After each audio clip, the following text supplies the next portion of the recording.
இனிய உறவுகளுக்கு வணக்கம். ஃப்ரிட்ஜில் வச்ச உணவுகளை சாப்பிடலாமா? நிறைய பேர் குழப்பம். நாங்கள் இப்படிலாம் வச்சு சாப்பிடவே மாட்டோம், அப்பப்போ நாங்கள் ஃப்ரெஷ்ஷாக தான் பண்ணிக்குவோம்னு சொல்கிறேன். நிறைய பேர் நான் தினசரி சந்திக்கிறேன். நம்மளுடைய மருத்துவமனைக்கு வரக்கூடிய நோயாளிகள் நிறைய பேர் சொல்லுவாங்க, நான் இந்த மாதிரி ஃப்ரிட்ஜில் எல்லாம் வச்சு சாப்பிட மாட்டேங்க, அப்பப்போ நான் சுட சுட செஞ்சுக்குவேன் அப்படிங்கிறதும். சிலருக்கு இப்படி வச்சு சாப்பிட்றதுனால ஏதாவது கெடுதல் வருமா நிறைய பயங்கள் இருக்குது.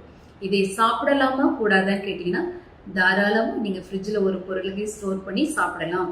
இப்போ நீங்கள் பார்த்தீங்கன்னா, உலகத்தில் அதிகமாக உயிர் வாழக்கூடிய முதல் 20 நாடுகள் பார்த்தீங்கன்னா, நம்மள மாதிரி வெறும் காய்கறி பழங்கள் இந்த மாதிரி விஷயங்கள்லாம் ஸ்டோர் பண்ணுறது, சகல விஷயங்களும் அவங்க ஃப்ரிட்ஜில் ஸ்டோர் பண்ணி தான் சாப்பிட்றாங்க. ஒரு விஷயம் பார்த்தீங்கன்னா, நான் வெளிநாட்டில் எல்லாம் தங்கி இருக்கும்போது முருங்கைக்காயில 6 மாதம் நம்மளுடைய இந்தியாவில் வாங்கிட்டு போய் ஃப்ரிட்ஜில் வச்சு 6 மாதம் கழிச்சு குழம்பு வச்சதை பார்த்தேன். நான் எப்படின்னா 6 மாதம் இவ்வளோ அழகாக ஃப்ரெஷ்ஷாக இருக்குது குழம்புன்னு பார்த்தீங்கன்னா, முருங்கைக்காயை துண்டு துண்டாக வெட்டி ஒரு 1/4 கிலோவாக கட்டி ஃப்ரீசரில் வச்சுருந்தாங்க. இன்னும் 1 கிலோ வச்சுருந்தாங்க. அது அந்தந்த கெட்டியாக இருக்கிற முருங்கைக்காய் எடுத்து ஒரு அரை மணி நேரம் வெளியே வச்சு குழம்பு வைக்கிறத பார்த்தேன். 6 மாதம் முருங்கைக்காயை ஸ்டோர் பண்ணுறாங்க. மற்றபடி அசைவ ஐட்டங்கள் எல்லாம் வெளிநாட்டவர் பார்த்தீங்கன்னா 6 மாதம் வரைக்கும் அவங்க ஸ்டோர் பண்ணுறாங்க. மீன், மட்டன், சிக்கன் எல்லாமே. இப்போ நீங்கள் ஒரு அமெரிக்காலையோ ஜப்பான்லேயோ பிறந்தீங்கன்னா, நீங்கள் உங்களுக்கு சிக்கன் வாங்கும்போதே அங்கே 3 மாதத்துக்கு உங்களுக்கு எக்ஸ்பைரி டேட் போட்டு தான் கொடுக்குறாங்க, ஃப்ரோசன் மீட்டை. ஸோ இந்த மாதிரிலாம் இருக்கிறாங்க. நம்மளை விட மிக மிக அதிகமாக உயிர் வாழக்கூடிய நாடுகள் இது. ஆனால் நான் இப்படி 6 மாதம் வச்சு சாப்பிடுங்க நான் நிச்சயமாக நான் சொல்ல மாட்டேன். நமக்கு நல்ல ஒரு பாக்கியம் என்னென்னா, இன்னும் விவசாயத்தை நம்ம சாகாமல் பார்த்துருக்கனால நமக்கெல்லாம் மீட்டெல்லாம் கடையில் போய் நம்ம ஃப்ரெஷ்ஷாக அறுத்து வாங்கி சாப்பிட்ற பாக்கியசாலிகளாக தான் என்ன இருக்கிறோம். ஃப்ரோசன் மீட் சாப்பிட்ற அளவுக்கு நம்ம இன்னும் வரல. வெளிநாட்டவர் பார்த்தீங்கன்னா காய்கறி பழங்கள் ஃப்ரிட்ஜில் வச்சு சாப்பிட்றாங்க. பால் பொருட்கள், சீஸ், பாலாடை கட்டிகள் வைக்கிறாங்க.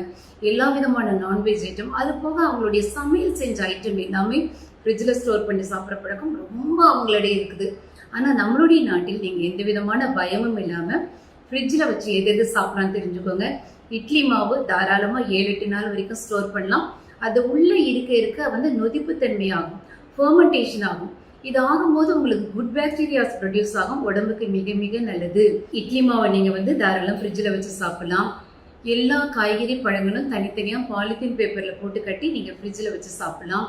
நான்வெஜ் ஐட்டம்லாம் தாராளமாக நீங்கள் 8 நாள் வரைக்கும் ஃப்ரிட்ஜில் ஸ்டோர் பண்ணிக்கலாம். மேக்ஸிமம் 10 நாள் வரைக்கும் தாராளமாக ஸ்டோர் பண்ணலாம். எப்படி ஸ்டோர் பண்ணணும்னா, நீங்கள் இப்போ 2 கிலோ சிக்கன் வாங்குறீங்கன்னா அதை நல்லா கழுவிக்கோங்க, உப்பு மஞ்சத்தூள் போட்டு ஒரு விரவிக்கோங்க. 1/2 கிலோவா கட்டி ஃப்ரீசரில் வைக்கணும். நல்லா கவனிங்க, ஃப்ரிட்ஜில் வைக்கக்கூடாது. ஃப்ரீசரில் வச்சு நீங்கள் இன்னைக்கு ஒரு 1/2 கிலோ எடுத்து சமைக்கிறீங்க, இன்னும் 3 நாள் கழிச்சு ஃப்ரீசரில் இருக்க சிக்கன் எடுத்து நீங்கள் திரும்ப சமைக்கலாம். இன்னொரு 2 நாள் கழிச்சு எடுத்து சமைக்கலாம். எந்த விதமான தவறும் கிடையாது. நல்லா கவனிங்க, கெமிக்கல் ப்ரிசர்வேட்டிவ் கலந்து பதப்படுத்தி இந்த மாதிரி உணவுகளை தான் நம்ம சாப்பிடக்கூடாது. இல்லையே, தாராளமாக குளிர்பதன நிலைகளை வைத்து பாதுகாக்கப்பட்ட உணவுகளை தாராளமாக சாப்பிட உடம்புக்கு எந்த விதமான உபாதைகளும் வராது. இப்போ மீன் ஒரு 3 கிலோ ஒரு சகாய விலையில கிடைக்குதுன்னு வாங்குறீங்க, கழுவிக்கோங்க, நல்லா கிளீன் பண்ணிட்டு உப்பு மஞ்சத்தூள் போட்டு நல்லா விரவிக்கோங்க. 1/2 கிலோவா கட்டி ஃப்ரீசரில் வைக்கணும், ஃப்ரிட்ஜில் வைக்கக்கூடாது. வச்சுட்டு இன்னைக்கு ஒரு 1/2 கிலோ எடுக்கிறீங்க, இன்னும் ஒரு 3 நாள் கழிச்சு இன்னும் 2 பேக்கெட் எடுத்து சமைக்கலாம். 10 நாள் வரைக்கும் ரொம்ப ஃப்ரெஷ்ஷாக இருக்கும்.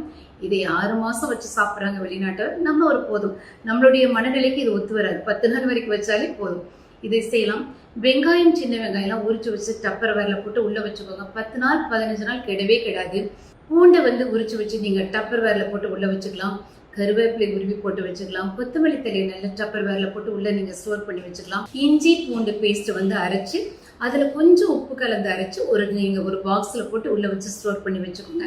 மற்றபடி பால் பொருட்கள், தயிர், வெண்ணெய், பாலாடை கட்டிகள், சீஸ், இந்த மாதிரி எல்லா பொருட்களையும் தாராளமாக நம்ம ஃப்ரிட்ஜில் வச்சு ஸ்டோர் பண்ணி சாப்பிடலாம். இதில் எந்த விதமான ஆரோக்கிய கெடுகளும் வராது. ஒரு நல்ல குளிர்பதன நிலையில இருக்கிறதுனால அது நமக்கு எந்த விதமான உடல் உபாதைகளும் வர வைக்காது. மற்றபடி நீங்கள் ஒரு பழங்களை ஃப்ரிட்ஜில் வச்சு உடனே எடுத்து சாப்பிடக்கூடாது. வெளியே அட்லீஸ்ட் ஒரு 2 மணி நேரம் இருக்க வச்சுட்டு சாப்பிடணும். ஒரு தயிரை ஃப்ரிட்ஜில் இருந்து எடுத்து உடனே ஊற்றி சாப்பிடக்கூடாது. நிச்சயமாக கட்டாயம் தொண்டையில் தொற்றுகள் வரும். வெளியே ஒரு 1 மணி நேரம் வச்சுட்டு பயன்படுத்துங்க. இந்த மாதிரி நீங்கள் பயன்படுத்தினா போதும். இல்லையே, ஃப்ரிட்ஜை பற்றி தேவையில்லாத குழப்பங்கள் இருக்க வேண்டாம். நன்றி, வணக்கம்.